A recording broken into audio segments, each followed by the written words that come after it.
안녕하세요. 좌파시 있는 남자 팩맨입니다. 제프네프님, 러블리피터님, 그리고 모든 팩맨 멤버십 회장님들과 계좌 후원 애국보수님들, 오늘도 제가 멸공을 외칠 수 있도록 도와주셔서 정말 너무너무너무 감사합니다. 자, 지금 철딱선이 없는 문재인이 국가보훈부 박민식 장관을 사자 명예훼손 혐의로 고소를 해서 지금 전국적인 화제가 되고 있죠. 지난 6일날 국회 정무위원회 전체회의에서 민주당 애들이 우리 대한민국의 영웅 백선엽 장군을 두고 또 친일파가 아니냐고 시비를 턴 거예요. 6.25 전쟁 당시에 그 절체절명의 낙동강 전투에서 부하들한테 내가 뒤로 물러서면 나를 쏘라고 명령하면서 진격했고, 이 임전무태의 정신으로 북한 공격을 막아냈던 백선엽 장군 덕에 나라를 지킬 수 있었던 건 하늘이 알고 땅이 아는 사실인데, 이렇게 혁혁한 공을 세운 대한민국의 영웅 백선엽 장군을 어린 시절에 만주 군관학교 소위를 했다는 이유로 친일파라고 매도를 하니, 이게 국가유공자를 극진히 모시는 국가보훈부 박민식 장관이 듣기에 이게 얼마나 기가 차고 어이가 없는 일이겠어요. 그래서 박민식 장관이 뭐라고 했는지 다들 아시죠? 백선엽 장군이 20몇 살 때 소위 달았다고 친일파라고 한다면 당시 일제시대 공무원 시험 합격해서 흥남 읍사무소 농업 개장하던 문재인의 예비는 왜 친일파가 아니냐?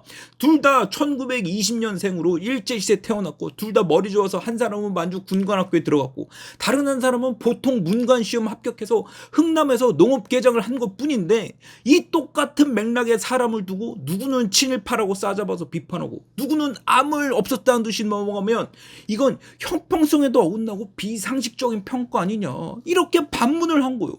그러면 여러분들도 한번 생각을 해보시라고. 백선엽 장군이나 문재인의 입이나 둘 다 태어나 보니 일제시대였어. 조선이라는 나라는 애저녁에 고종이 나라 팔아먹고 일본으로 튀었고, 그 자리에 일본 정부가 들어와서 우리 조선민들을 교육하고 근대화시키고, 한마디로 말해서 본토 일본인은 아니지만 식민지 일본인으로 교육을 시켰다고. 그리고 둘 다 공부 잘해서 먹고 살자고, 한 사람은 군관학교 가서 군인이 되겠다고 결심을 했고, 다른 사람은 일제시대 공무원이어서 밥 벌어먹겠다고 시험을 본 거예요. 그리고 둘 다 소위로 취업을 하건 공무원으로 취업을 하건 간에 처음으로 직장을 갖고 일한 시기가 둘 다 20대 초반 일제시대 아니오. 그러다 둘 다 해방을 맞았고, 한 사람은 국군 장교가 돼서 나라를 지켰고, 다른 사람은 자기 살던 흥남에 자리 잡고 흥남시청 농업 개장으로 일했다고요. 그러면 여러분들이 생각하시기에 이 둘의 차이점은 뭔가요? 둘 다 일제시대에 태어났고, 둘 다 일본 공무원으로 일했고, 둘 다 해방 후에 그 경력 살려서 대한민국 정부에서 일을 했는데, 이 둘 중에 왜 한 사람은 친일파라고 손가락질을 받아야 되고 다른 사람은 왜 친일파라는 소리를 들으면 안 되냐고. 둘 다 일제시대에 태어나서 좆빠지게 먹고 살려고 아둥바둥대고 어떻게든 자기 인생 개척하려고 공부하고 맡은 자리에서 나름 출세했던 사람들 아니요. 근데 왜 한 사람은 친일파고 다른 사람은 친일파가 아니냐고요. 안 그래요? 그렇다고 뭐 이때 당시에 조선이라는 나라가 있었으면 내가 또 말을 안 하겠어. 왕이란 놈은 나라 팔아먹고 지식구들 다 데리고 일본 가서 룰루랄라 죽을 때까지 호의호식하고 뒤졌구만. 이렇게 남겨진 조선민들이 어떻게든 살아보겠다고 자기 인생 개척한 건데, 여기에 왜 사람 가려고 하면서 친일파 딱지를 붙이냐고요. 근데 내가 이렇게 말하면 어떤 놈들은 백선엽 장군이 만주 간도 특설대에서 우리 광복군 토벌에 앞장섰다고, 또 이 사람은 친일파가 돼야 된다고 그렇게들 무식한 소리를 해대는데, 여러분도 알겠지만요, 우리 독립군이나 광복군 명맥이 끊긴 게 도대체 언제냐고요. 바로 이 두 사람 태어났던 1921년에 자유시 참변으로 독립군이니 광복군이니 완전히 괴멸되고 그 존재 자체가 사라져버렸잖아.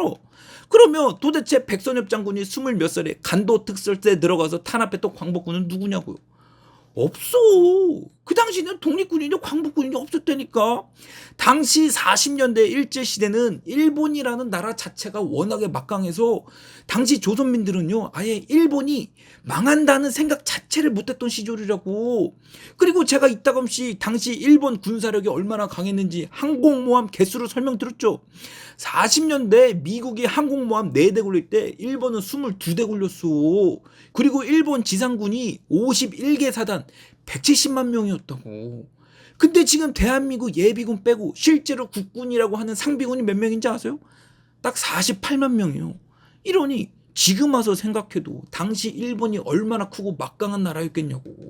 그런데 이런 나라한테 독립하겠다고 독립군이 있고 광복군이 있고 임시정부가 있어요. 당시 광복군이라고 해봤자 만주 산속에서 마적단 노릇하는 200~300명 수준이었고 조선민들은 아예 임시정부가 있다는 사실조차 몰랐다니까. 그런데 이렇게 열악한 숫자를 갖고 조선은 일본 제국에 부역하지 않았고 전범 국가가 아니다. 우리는 항상 일제에 맞서서 조선 독립을 위해 노력했고 여봐라 우리는 이렇게 임시정부의 광복군까지 데리고 있지 않느냐. 이렇게 거짓말 쳐서 조선 독립을 이끌어낸 사람이 누구냐고. 바로 우리 이승만 대통령 아니요. 그런데 여기다 대놓고 둘 다 일제시대 공무원인데 누구는 친일파다 누구는 아무 잘못 없다 이렇게 두둔할 수 있어요? 그게 말이 돼? 한 놈이 친일파면 다른 놈도 당연히 친일파가 돼야지. 왜 같은 월급 받고 사람 갖고 차별하냐고. 안 그래요? 그리고 이 논쟁이 하루 이틀 된 논쟁도 아니오. 벌써 21년에 최재형 의원이 감사원장 하던 시절에 문재인 애비 가지고 이 양반도 일제시대 공무원이었는데 니들이 뭐가 잘났다고 문재인 애비한테 친일파라는 소리도 못하게 하냐고. 아무리 문재인이 대통령이라 해도 그 애비가 일제시대 공무원을 했으면 니들 논리대로 친일파가 돼야지. 대통령 가족이 무슨 김일성 성역도 아닌데 왜 이런 방구 입도 뻥긋 못하게 하냐고. 당시 국회 대정부 질의 시간에도 민주당 애들이 시비 털다가 본전도 못 찾고 깨갱됐다니까. 그렇다고 뭐 문재인 애비가 윤건영이 말하는 것처럼 일제시대 공무원을 한 게 아니냐. 나게 왜 안 해? 몇 년 전에 이미 신문에 대문짝 말하게 나서 문재인 애비 일제시대 공무원 했다고 동네방네 소문 다 났구만. 그러면 여러분들 생각에 누가 친일파가 돼야 되고 누가 친일파가 되면 안 되는 거예요? 둘 다 친일파가 아니잖아요. 그냥 둘 다 나라 잃고 서러웠던 백성들이었고 둘 다 먹고 살려고 아둥바둥 산 죄밖에 없는 사람들이라고. 그래서 오늘 박민식 장관이 또 뭐라 그래요? 나는 문재인 애비를 친일파라고 한 적 없다. 둘 다 일제시대라는 아픔의 시대를 살았던 사람들이고 이 당시 사람들에게는 같은 기준 같은 잣대를 들이대자는 것뿐인데 니들이 왜 문재인 애비 걸렸다고 펄쩍 뛰냐고. 백선엽 장군이든 문재인 애비든 그들 나름의 삶이었고 그들 나름의 인생인데 이 두 사람을 우리가 왜 지금 와서 재단하고 한 사람은 욕하고 다른 사람은 그냥 내비두냐고 말이오. 이렇게 앞이 딱딱 맞는 말만 골라서 하는 거 아니오. 근데 오늘 문재인이요 지 애비한테 친일파 아니냐는 소리 했다고 오늘 박민식 장관을 사자 명예훼손 혐의로 고소를 했어. 그러니 제가 이 철딱선이 없는 문재인을 보고 또 무슨 생각이 들겠냐고요. 그 임기 5년 내내 죽창가 들고 반일몰이만 했던 가한첩이 지혜비 친일파라니까 화들짝 놀래가지고 비겁하게 또 장관 고소하고 연병 떨고 있다는 생각이 안 들고 배기했어요. 그래서 제가 생각하는 문재인 애비요 백선엽 장군이 친일파면 똑같은 논리로 문재인 애비도 친일파예요. 그리고 문재인 애비가 친일파가 아니잖아? 그럼 백선엽 장군도 친일파가 아니라고. 왜? 친일파는 만들어진 역사라서 그렇지. 까놓고 이렇게 따지면 일제시대 공부 좀 했고 일 좀 했다는 엘리트 중에 친일파 아닌 사람이 어딨어. 그래서 이 친일파 문제를 정리하려고 이승만 대통령도 부단히 애를 썼는데 뭐 어떡해. 떡하니 김일성 쳐내려와서 6.25 전쟁 터지고 빨갱이들이랑 목숨 걸고 싸우냐 바빴는데 여기에 너는 친일파니까 전쟁에 참여하지 말고 너는 친일파 아니니까 전쟁에 참여해서 공을 세우라고요? 당장 나라 망하기 일보 직전인데 그게 말이 돼? 그리고 김일성도 정권 초반엔 죄다 친일파로 공산당 만들었다고. 근데도 아직까지 우리끼리 누가 친일파고 누가 친일파가 아니냐로 서로 손가락질을 따지고 있냐고. 이게 도대체 무슨 의미예요? 나라 팔아먹고 튄 고종이 죽일 놈이지 남겨진 백성들 자기들 살아보겠다고 연병 떤 게 이게 무슨 죄냐고. 안 그래요? 오늘은 제가 주식 강의 맛배기를 준비했습니다. 여러분들 바쁘신 관계로 차트 강의 초반에 제가 3.8억을 몰빵 쳤던 얘기를 갖고 왔거든요. 한번 쭉 보세요. 이제 4장 제 레슨의 백미죠. 근데 제가 지금 여기까지 설명드린 건 이해하기 쉽죠? 네. 네, 재밌죠? 네. 네. 뭐 그냥 빈말이 아니라 저의 세월을 사신 거기 때문에 그냥 뭐 어디 이상한 사자처럼 뭐 이상한데 그렇게 하는 게 아니고 제대로 신 것 같네요. 그 리딩 서비스 받아보셨나요?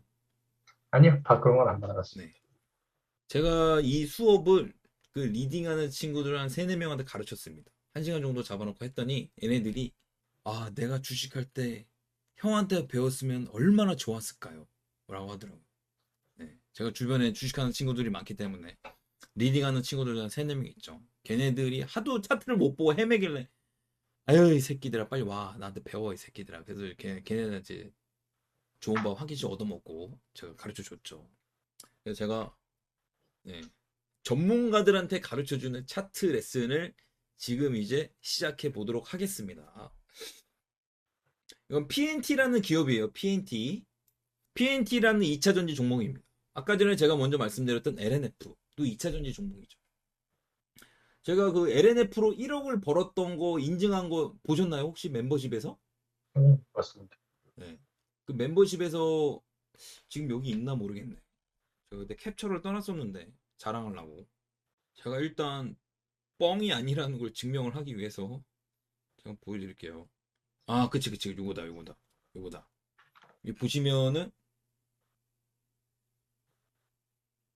이 카메라 초점이 씨발. 여기 LNF 보이시죠? 초점이 안 맞아갖고. LNF. 예, LNF 평가 손익 1억, 1억 천. 예. 수익률 32%. 네. 제가 요거를 하루 만에 만들어내는데 제가 LNF한테 몰빵 3억 8천을 몰빵을 쳐서 3억 8천을 단숨에 4억 9천으로 만들었던 비결에 대해서 말씀드리겠습니다. PNT도 2차 전지 종목이고 그 LNF도 2차 전지 종목입니다. 그런데 저는 PNT에 2.8억을 갖고 있었어요. 2.8억을 넣고 있었습니다. LNF는 그때 그냥 발만 담그고 있었고요. 그런데 요 11월 말에 싹 다 뺐습니다. 2.8억. 네. 탈출이라 그래야 되나? 네. 2.8억을 뺐어요. 그래서 제가 무슨 짓을 했느냐? LNF에 몰빵을 쳤죠. 요때 같은 시기 11월 30일에 요때죠. PNT에서 뺐던 2.8억과 기타 종목 1억을 3.8억을 여기에서 몰빵을 쳤습니다. 왜 몰빵을 쳤을까요? 차트를 보고 한번 말씀해 보시죠. 제가 왜 차트 좀 보셨나요? 뭐 많이 안 봤죠. 3.85을 몰빵 친 이유.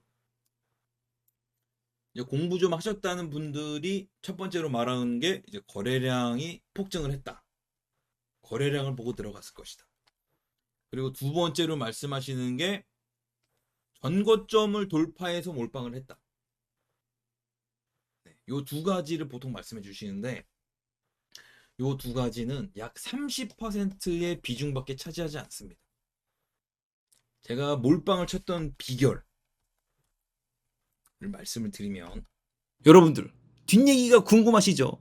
이 강의가 제가 의사 선생님한테 했던 수업 내용이에요. 그리고 내용 중에 제가 LNF에 3.8억을 몰빵 쳐서 하루 만에 5억 받는 얘기 다 보셨죠? 그 3.8억을 몰빵 친 게요. 요 화살표 5만 원 초반 지점인데 이게 지금 얼마인가요? 35만 원까지 갔다가 지금 19만 3천 원이잖아요. 제 수업은 이렇게 어떻게 급등 직전의 종목을 내 스스로 발굴하고 어떻게 분석하고 어떻게 차트를 읽고 투자하는지 하나부터 열까지 제 노하우를 다 가르쳐 드리는 수업입니다. 그래서 제 수업이요. 여러분들이 들으면 모두 다 부자 된다고 말은 절대 못해요. 그래도 주식으로 이렇게 돈을 버는 거구나. 그 방법을 가르쳐 드릴 수 있다고. 그래서 이 영상 속의 2차 전지 기업 PNT와 LNF의 차이점을 모르신다. 제 수업 꼭 들으셔야 됩니다. 마음에 안 들면 100% 환불해 드리니까 걱정 말고 수업 들으세요. 여러분들 동네 필라테스 비용으로 여러분들 통장 앞자리가 바뀔 수도 있는 일이니까 팩맨 주식 강의가 아리까리 하시다? 일단 들으십시오. 여러분들에게 제가 감히 말씀드립니다. 여러분들에게 돈을 보여드리겠습니다. 강의 신청은 고정 댓글 하세요. 멸공!